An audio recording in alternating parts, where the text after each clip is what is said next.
താങ്കളുമായിട്ടുള്ള ഒരു സഹകരണം എത്ര സിനിമകളിലുണ്ടായിരുന്നു? ഞാൻ അദ്ദേഹത്തിൻ്റെ 19 പടങ്ങൾക്ക് പാട്ടെഴുതിയിട്ടുണ്ട്.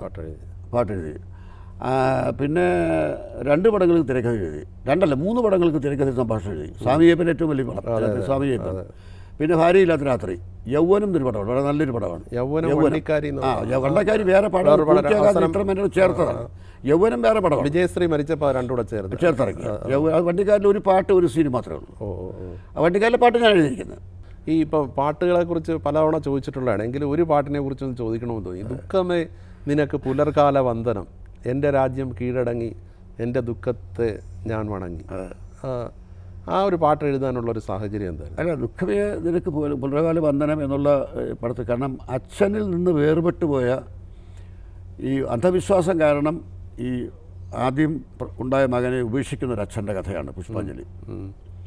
ഈ 3 വേഷങ്ങളും അച്ഛൻ്റെയും 2 മക്കളുടെയും വേഷം അഭിനയിച്ചിരിക്കുന്നത് നസീർ സാറാണ്. ഈ സിറ്റുവേഷൻ അനുസരിച്ച് എഴുതിയൊരു പാട്ടെന്നേ ഉള്ളൂ. സിറ്റുവേഷൻ അനുസരിച്ച് എഴുതിയ, പക്ഷേ ആ സിറ്റുവേഷൻ എൻ്റെ രാജ്യം കീഴടങ്ങി അച്ഛനെ കണ്ടിട്ടില്ല.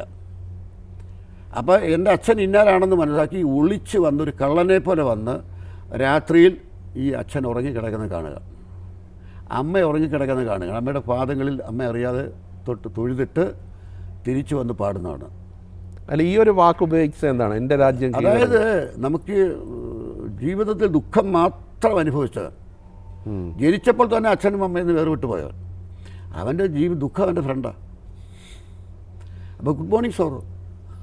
അല്ല, ഈ ഗായകരിൽ പ്രത്യേകം ഇപ്പോൾ യേശുദാസ് എത്രയോ പാട്ടുകൾ പാടി, ജയചന്ദ്രൻ പാടി, ബ്രഹ്മാനന്ദൻ 500 പാട്ട് പാടി. അന്നേരം ഈ എപ്പോഴും ആരാണ് ഇഷ്ടപ്പെട്ട ഗായകൻ എന്ന് ചോദിക്കുന്നതിൽ അർത്ഥമില്ല, പക്ഷേ എങ്കിലും ഒരു ഉള്ളിൽ ഒരു ചെറിയ സ്നേഹം കൂടുതൽ ആരോടെങ്കിലും ഉണ്ടായിരുന്നു? ജയചന്ദ്രനോടോ ജയചന്ദ്രനോട് സ്നേഹം ഉണ്ടായിരുന്നു എന്ന് പറഞ്ഞാൽ ഞങ്ങൾ ഒരു നിയർ ഫ്രണ്ട്സായിരുന്നു. പിന്നെ ഞങ്ങളുടെ 2 പേരുടെ പശ്ചാത്തലം ഒന്നാണ്, ഈ ജീവിത രീതി, കുടുംബം, വ്യവസ്ഥ. ഇപ്പം ഞാൻ തമ്പിയാണ്, അങ്ങേ തമ്പുരാൻ്റെ മോനാണ്. അപ്പോൾ ഞങ്ങളുടെ സ്വഭാവമൊക്കെ ഒരു ടൈപ്പിലാണ്, പെട്ടെന്ന് ചില കാര്യങ്ങൾ ഇത് ഇഷ്ടം കോംപ്രമൈസ് ചെയ്യത്തില്ല. അപ്പോൾ അങ്ങനെയൊക്കെ ഞങ്ങളൊക്കെ സംസാരിക്കും, ആ കാര്യങ്ങൾ ഞങ്ങൾ സംസാരിക്കും. യേശുദാസിനോടുള്ളതുകൊണ്ട് അത്ര അടുപ്പമില്ലായിരുന്നോ? അല്ല, യേശുദാസിനോടുള്ള അടുപ്പം എന്ന് പറഞ്ഞാൽ യേശുദാസിനോട് അടുപ്പം വേറെ ആരുമായിട്ടുമില്ല. യേശുദാസിനെ ഞാൻ സിനിമയിൽ വരുന്നതിന് മുമ്പ് തന്നെ ഞാൻ യേശുദാസിൻ്റെ ആരാധകനാണ്. ഇപ്പോൾ കണ്ണുനീർ മുത്തുമായി കാണാൻ, കാരണം സിനിമയിൽ പാട്ടിന് മുമ്പും ഞാൻ പാട്ടെടുത്ത് തരണം, ഞാൻ പാട്ടെഴുതുന്നവൻ, എൻ്റെ മനസ്സതാണ്. അപ്പോൾ സിനിമയിൽ വന്ന് പുതിയ മനസ്സ് വരുന്നില്ലല്ലോ. അപ്പോൾ സിനിമയിൽ വരുന്നതിന് മുമ്പ് എൻ്റെ മനസ്സ് ആ പഴയ ഇന്നത്തെ മനസ്സ് തന്നെയാണ്. അപ്പോൾ കണ്ണുനീർ മുത്തുമായി കാണാനത്തേക്ക് അതിൽ കാണാക്കിളി ഞാൻ എന്നോട് ഇത്ര പരിഭവം തോന്നുവാൻ എന്ത് പറഞ്ഞു, ആ പാട്ടൊക്കെ കേട്ട് ഞാൻ യേശുദാസിൻ്റെ അങ്ങേയറ്റത്തിന് ആരാധനായിരിക്കുന്ന കാര്യം, ഞങ്ങൾ സമപ്രായക്കാരാണെങ്കിലും ഞാൻ അദ്ദേഹത്തിന് ആരാധനയാണ്. അപ്പോൾ എൻ്റെ മനസ്സിൽ 10 പാട്ടുകളുണ്ട്. ആദ്യം പറഞ്ഞ 10 പാട്ടുകളാണ് കാട്ടുമല. ഇന്നിപ്പോൾ അത് 3 പടമാണ്, 3-4 പടം. അപ്പോൾ ഒരു പടം 10 പാട്ടുകളുള്ളപ്പോൾ എൻ്റെ വിചാരം ഇതൊരു 2-3 പാട്ടെങ്കിലും യേശുദാസ് പാടുമല്ലോ എന്ന പ്രതീക്ഷയല്ല. പക്ഷേ ഒരു പാട്ടേ കൊടുത്തുള്ളൂ യേശുദാസ്, ഒരു ഡിബറ്റ് മാത്രമേ കൊടുത്തുള്ളൂ. അപ്പോൾ അന്നും യേശുദാസിനെ പൂർണ്ണമായി അംഗീകരിക്കാൻ അത് യേശുദാസ് വന്നിട്ട് 5 കൊല്ലം കഴിഞ്ഞു. എന്നിട്ട് പോലും അദ്ദേഹം യേശുദാസ് 61 വന്ന് 66 വരുന്നത്. എൻ്റെ ഒരു യേശുദാസിനെ പൂർണ്ണമായി അംഗീകരിക്കാൻ നമ്മുടെ ഇൻഡസ്ട്രി തയ്യാറായിരുന്നില്ല. 67 ചിത്രമേളയിൽ 8 പാട്ടും പാടിച്ചപ്പോഴാണ് താങ്കളുടെ ഒരു റോൾ അതിൽ വളരെ നിർണായകമായിരുന്നു. കാരണം ചിത്രമേളയിലും ഞാനാണ് മുത്തയ്യ സാറിനോട് പറഞ്ഞത്, എൻ്റെ കഥയാണ്, എൻ്റെ കഥയിൽ ഒരു കഥാപാത്രം 8 പാട്ടും പാടുന്നത്. ഈ ആ ഒരു അടുപ്പം, യേശുദാസുമായിട്ടുണ്ടായ ഒരു അടുപ്പം ഇന്നും അതുപോലെ നിലനിർത്തുന്നുണ്ടോ? തീർച്ചയായിട്ടും ഉണ്ട്. ഇപ്പോൾ എന്നെക്കുറിച്ച് ചലച്ചിത്ര അക്കാദമി ഒരു സീരിയൽ, ഒരു ഫിലിം എടുത്തിട്ടുണ്ട്. ഒരു 1 മണിക്കൂർ ദൈർഘ്യമുള്ളൊരു പടം, 54 മിനിറ്റ് ദൈർഘ്യമുള്ള പടം എടുത്തിട്ടുണ്ട്. അതിൽ ഏറ്റവും കൂടുതൽ എന്നെക്കുറിച്ച് സംസാരിച്ചിരിക്കുന്നത് യേശുവാണ്. ശരി, യേശുവാണ്. ഇപ്പം താങ്കളുടെ, എനിക്ക് ശരിയാണെങ്കിൽ താങ്കളുടെ ആദ്യകാല കവിതകൾക്ക് അവതാരിക എഴുതിയത് KP അപ്പൻ സാറായിരുന്നു. സാധാരണ KP അപ്പൻ അങ്ങനെ അധികം ഗ്രന്ഥങ്ങൾ KP അപ്പൻ അവതാരിക വളരെ കഴിഞ്ഞിട്ടാണ്. ആദ്യത്തെ കവിതയ്ക്ക് പുസ്തകം എഴുതിയത് വയലാർ രാമനാണ്. രണ്ടാമത്തെ പുസ്തകത്തിന് അതായത് MD ആണ്. അതെ, അല്ല KP അപ്പൻ, പക്ഷേ KP അപ്പൻ ബന്ധപ്പെടുന്ന കുറച്ച് കഴിഞ്ഞിട്ടാണ്. KP അപ്പനോട് ഞങ്ങൾ ക്ലാസ്മേറ്റ്സാണ്, ഞങ്ങൾ ഒരുമിച്ച് പഠിച്ചതാണ് ST കോളേജിൽ, ആലപ്പുഴ ST. എന്ന് മാത്രമല്ല, ഈ എൻ്റെ എല്ലാ കവിതകളും ആദ്യം വായിച്ച KP അപ്പനാണ്. അത്ര അടുപ്പമായിരുന്നു. എൻ്റെ കുട്ടിക്കാലം എഴുതുന്നല്ല, എന്തെഴുതിയാലും KP അപ്പൻ നോക്കും, അത് പറയും. പക്ഷെ ഒരിക്കലും വിമർശിക്കത്തില്ല, എപ്പോഴും അഭിനന്ദിക്കുള്ളൂ, ഗംഭീരമായിട്ട് പറയും. അതുപോലെ മറ്റേ ഇപ്പോൾ നമ്മുടെ കവി മീറ്റിംഗ് ഉണ്ടെങ്കിൽ, സാഹിത്യ സമാജത്തിന് മീറ്റിംഗ്, മലയാളം അസോസിയേഷൻ്റെ മീറ്റിംഗ് ഉണ്ടെങ്കിൽ അപ്പം പറയും മറ്റേ അക്കരയ്ക്കുണ്ടെന്നുള്ള കവിതകളാണ് കേട്ടോ എന്ന് പറയും. ശരി, അത്രമാത്രം എൻ്റെ കവിതകളെല്ലാം അപ്പന് ഹൃദയസ്ഥമാണ്. തമ്പി ഇന്ന് അക്കരയ്ക്കുണ്ടോ ചൊല്ലണം കേട്ടോ, അല്ലെങ്കിൽ ഈണത്തിൽ ചൊല്ലണം, നല്ല സുഗമ സംഗീതം പോലെ വരണം എന്ന് പറയും. അപ്പോൾ അന്ന് അപ്പൻ എഴുത്തു തുടങ്ങിയിട്ടില്ല, അന്ന് അപ്പൻ സഹൃദയനാണ്. പക്ഷേ അപ്പന് എൻ്റെ നിരന്തരം എൻ്റെ ഞാൻ BSc പഠിക്കുമ്പോൾ തന്നെ കെ ബാലകൃഷ്ണൻ ബാലേട്ടൻ്റെ കൗമുദിയിൽ എൻ്റെ കഥകളും കവിതകളും ഇങ്ങനെ വന്നുകൊണ്ടേയിരിക്കുകയാണ്. അപ്പോൾ ആ കാലഘട്ടത്തിലും വലിയ ഇദ്ദേഹം സ്ഥിരമായിട്ട് കൗമുദി വായിക്കുന്ന ആളാണ്. കാരണം കേരള കൗമുദി അവിടെ ഒരു വലിയ ഈഴവ കുടുംബമാണ് ആലപ്പുഴയിൽ. അപ്പോൾ അവർ കേരളമുദിയുടെ ആൾക്കാരാണ്, കേരളമുദി വരുന്ന വീടാണ്. അപ്പോൾ കൗമുദിയിൽ എൻ്റെ ആദ്യത്തെ ലേഖനം ബാലവന്തിയിൽ നിന്ന് എനിക്ക് പ്രൊമോഷൻ തന്ന് ബാലേട്ടൻ പി ഭാസ്കരൻ്റെ കവിത ലേഖനം വന്നു എന്ന് അറിയിക്കുന്ന അപ്പന. കാരണം വെച്ചാൽ അന്ന് കേരള കൗമുദി പത്രത്തിൽ കൗമുദി വാരി ഈ ലക്കത്തിൽ പറഞ്ഞ് ഫ്രണ്ട് പേജിൽ രാജേഷ് ഓർമ്മ കാണില്ല മുമ്പ് അന്ന് കേരള കൗമുദി പത്രത്തിൽ ഫ്രണ്ട് പേജിൽ ഏറ്റവും താഴത്തെ കോണിൽ കൗമുദി വാരി ഈ ലക്കത്തിൽ എന്ന് പറഞ്ഞ് വിഷയം കൊടുക്കും ആ ലക്കത്തിൽ.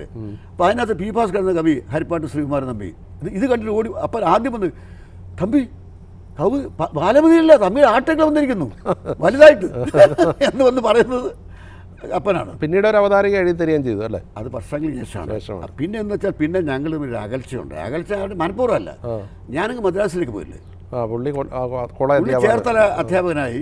അപ്പോൾ ഞങ്ങൾ തമ്മിൽ ടോട്ടലായിട്ട് എൻ്റെ വേറൊരു ലോകമായി ഞങ്ങൾ തമ്മിൽ കാണാൻ. പിന്നെ ഇദ്ദേഹം മീറ്റിംഗ് ഒന്നും ചെയ്യാൻ പോകില്ലല്ലോ, എഴുതിയിട്ടില്ല. അപ്പോൾ അങ്ങനെയാണല്ലോ. അപ്പോൾ കുറച്ച് കാലം കഴിഞ്ഞ് ഈ ശീർഷകമില്ലാത്ത കവിതകൾ എന്ന് പറയുന്നത് ശരിക്കും ഞാനത് എഴുതി അത് 1-2 കവിത എഴുതിയപ്പോൾ എന്നെ പ്രചോദിപ്പിച്ച് S. ജയചന്ദ്രൻ നായർ. S. ജയചന്ദ്രൻ നായർ കലാകുമുദിയിൽ ഞാൻ ആദ്യം അയച്ചപ്പോൾ എന്നോട് പറഞ്ഞു ഇങ്ങനെ എഴുതണം, കുറേ നന്നായിട്ടുണ്ട്, ഇത് പക്ഷേ വേറെ ഒന്നും കൂടി കലാകുമുദിക്ക് തരാവും. അപ്പോൾ ശീർഷകമില്ലാത്ത കവിതകൾ എഴുതുമ്പോൾ കലാകുമുദിക്ക് വരും. അതൊക്കെ തുടർച്ചയായിട്ടില്ല. ഇപ്രാവശ്യം ഒരു ശീർഷകമില്ലാത്ത 2 കവിത വന്നാൽ അടുത്ത മാസം 2 വരും, അങ്ങനെ. പക്ഷേ പേര് ശീർഷകമില്ലാത്ത കവിതകൾ എന്ന് കൊടുത്തു. അപ്പോൾ അങ്ങനെ S. ജയചന്ദ്രൻ നായരാണത്. അപ്പോൾ ഇത് വായിച്ച് ഇങ്ങനെ അപ്പൻ ഒരിക്കൽ ടെലിഫോൺ ചെയ്തപ്പോൾ അപ്പൻ വളരെ നല്ല അഭിപ്രായം പറഞ്ഞു. ശരി, വൃത്തവിൽ എഴുതുന്നത് അത് മനോഹരമാണെന്നുണ്ട് എന്നോട് സംസാരിച്ചു. ഞങ്ങൾ വല്ലപ്പോഴും അപൂർവമായി ടെലിഫോണിൽ സംസാരിക്കുകയുള്ളൂ. അങ്ങനെ അടുപ്പം. മറ്റേത് ഒരുമിച്ച് ജീവിച്ച ആൾക്കാർ, ഒരുമിച്ച് ആഹാരം കഴിക്കുന്നു, ഒരുമിച്ച് ഇവനിങ്ങനെ അപ്പനോടനെ വീട്ടിൽ പോയില്ല. അവതാരിക എഴുതി തന്ന ഏത് പുസ്തകത്തിനായിരുന്നു? ഇതിന് ശീർഷകമില്ലാത്ത കവിത. മലയാള സിനിമാ രംഗത്തെ സമഗ്രമായ സംഭാവനയ്ക്കുള്ള JC ഡാനിയൽ പുരസ്കാരം താങ്കൾക്ക് ലഭിച്ചു. പക്ഷേ വളരെ മനോഹരമായ കവിതകൾ എഴുതിയിട്ടും വയലാർ അവാർഡ് ഇതുവരെ താങ്കളെ തേടി വന്നില്ല. ഒരു വർഷം CV ത്രിവിക്രമൻ വയലാർ ട്രസ്റ്റിൻ്റെ സെക്രട്ടറി CV ത്രിവിക്രമൻ എന്നെ വിളിച്ചു പറഞ്ഞു തമ്പിക്കാണ് അവാർഡ്. അത് ശരി. രാത്രി എന്നെ വിളിച്ചു പറഞ്ഞു തമ്പിക്കാണ് അവാർഡ്, ഈ വർഷം തമ്പിക്കാണ് അവാർഡ്, അമ്മയ്ക്കൊരു ആരാട്ടാണ് അവാർഡ്. പക്ഷേ പുസ്തകം മാർക്കറ്റില്ല. ഉടനെ പുതിയ പതിപ്പിറക്കാൻ പറയണം, കാരണം അവാർഡ് പ്രഖ്യാപിച്ച് കഴിയുമ്പോൾ പുസ്തകം കുറേ വയ്ക്കും എന്ന് പറയുന്നു. CV ത്രിവിക്രമൻ അടി എതിർക്കട്ടെ എന്നെ വിളിച്ചു പറയുന്നു. അപ്പം ഞാൻ പറഞ്ഞു ഞാൻ DC ബുക്സ് വിളിച്ച് പറയാം. കുറച്ച് കഴിഞ്ഞ് ത്രിവിക്രമൻ ചേട്ടൻ എന്നെ വിളിച്ച് പറഞ്ഞു തമ്പി വേണ്ട, ഞാൻ തന്നെ വിളിച്ച് പറയാം, തമ്പി വേണ്ട. CV ത്രിവിക്രമൻ DC ബുക്സ് വിളിച്ച് പറയുന്നു ശ്രീകുമാരൻ തമ്പിക്കാണ് വയലാർ അവാർഡ് ഇപ്രാവശ്യം, അമ്മയ്ക്ക് വേറെ പുതിയ പതിപ്പിറക്കണം. അവർ 8 ദിവസം കൊണ്ട് ഒരു പുതിയ പതിപ്പിറക്കി, പക്ഷെ അവാർഡ് എനിക്ക് കിട്ടിയില്ല. അത് എന്തോ. അപ്പോൾ ഞാൻ ഒന്നുമില്ല, ത്രിവിക്രമൻ ചേട്ടൻ എന്നെ വിളിച്ച് പറഞ്ഞു തമ്പി ഒരു ചെറിയ പ്രശ്നമുണ്ട്, ഉണ്ടായി, ഈ വർഷത്തെ അവാർഡ് പിന്നെ അക്കിത്തത്തിന് കൊടുത്തേ പറ്റൂ. കാരണം അക്കിത്തത്തിൻ്റെ പുസ്തകം ഉണ്ടെന്ന് അറിഞ്ഞപ്പോൾ പലരും എന്ന് വെച്ചാൽ എന്നോട് എൻ്റെ വളർച്ചയിൽ അസുഖകളിലെ ആൾക്കാരാണ്. പലരും അത് അക്കിത്തത്തിന് മാറ്റി നിർത്തി ശ്രീകുമാരന് കൊടുക്കുന്നത് ശരിയല്ല. അപ്പോൾ ഇപ്പോൾ അടുത്ത കാലത്ത് ഒരു ഉദ്ഘാടന ഒരു ഇൻ്റർവ്യൂവിൽ ത്രിവിക്രമൻ ചേട്ടൻ പറഞ്ഞു പിന്നെ പുസ്തകത്തിനാണ് അവാർഡ്, വ്യക്തിക്കല്ല. അപ്പോൾ പക്ഷേ മഹാവാക്യത്വത്തിന് കൊടുത്ത എനിക്കൊരു വിരോധമല്ല. മഹാവാക്യത്വത്തിന് എൻ്റെ പുസ്തകം ചേർന്ന് വരുന്നതന്നെ വലിയ ഭാഗ്യമല്ലേ, മഹാഭാഗ്യമല്ലേ. അപ്പോൾ അക്കിത്തത്തിന് കൊടുത്തു. അപ്പോൾ എന്നോട് വിക്രം ചേട്ടൻ പറഞ്ഞ വാചകം, ഞാൻ ജീവിച്ചിരിക്കുകയാണെങ്കിൽ അടുത്ത വർഷം തമ്പിക്കാരിക്കും അവാർഡ്, ഈ പുസ്തകത്തിനായിരിക്കും. പക്ഷെ അടുത്ത വർഷം ഈ അമ്മയ്ക്കൊരായിട്ട് ഫൈനലിൽ വന്നു, പ്രഭാവർമ്മയുടെ ശ്യാമമാധവ് അവാർഡ് കൊണ്ടുപോയി. ശ്യാമമാധവ് അവാർഡ് അർഹിക്കുന്നില്ലെന്നും ഞാൻ പറഞ്ഞില്ല. പക്ഷേ ത്രിവിക്രമൻ ചേട്ടൻ എന്നോട് പറഞ്ഞ വാക്ക്, അദ്ദേഹം എന്നോട് പറഞ്ഞ വാക്ക്, ഞാൻ ജീവിച്ചിരിക്കുകയാണെങ്കിൽ, അദ്ദേഹം എപ്പോഴും ജീവിച്ചിരിപ്പുണ്ട്, ഞാനും ജീവിച്ചിട്ടുണ്ട്. അപ്പോൾ എവിടെയെങ്കിലും പറയണം. അപ്പോൾ അതുകൊണ്ട് എനിക്കിപ്പോൾ എന്നെ സംബന്ധിച്ചിടത്തോളം എനിക്ക് വയലാർ അവാർഡ് കിട്ടാത്തതിൽ ദുഃഖമില്ല.